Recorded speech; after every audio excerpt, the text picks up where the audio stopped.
We've been very excited, and we're fortunate to offer our patients the opportunity to have studies done in the convenience of our office.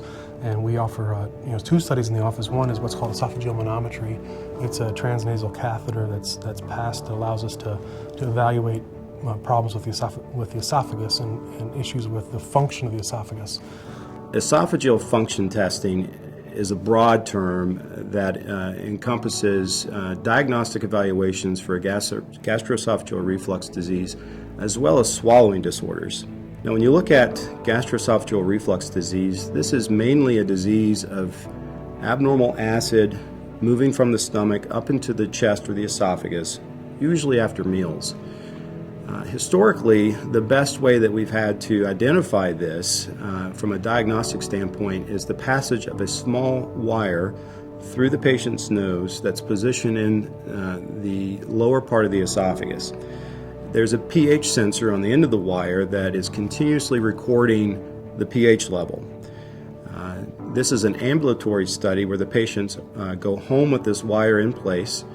On the other end, outside of the patient, it's plugged into a data recorder that looks like a small purse worn on the hip.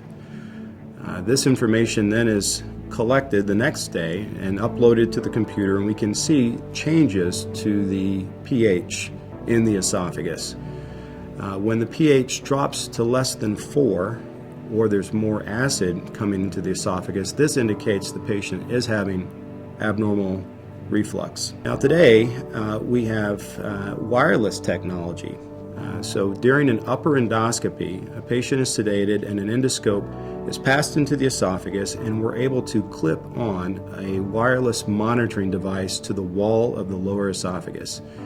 Similarly to the wire technology, the data are transmitted to a hip recorder that the patient wears. The benefit of this is that we can get longer durations of data recording, up to 96 hours, and the patients may be more comfortable and may have a more normal behavior and activity without the wire coming out of their nose. And then the other study that we offer is a way to evaluate for acid reflux and try to sort out their issues and if they're related to an imbalance of acid or non-acid reflux. So difficulty swallowing, or dysphasia, is a symptom that many patients can report. In many instances, the trouble swallowing has to do with an anatomic or physical obstruction in the patient's esophagus or where the esophagus joins with the stomach.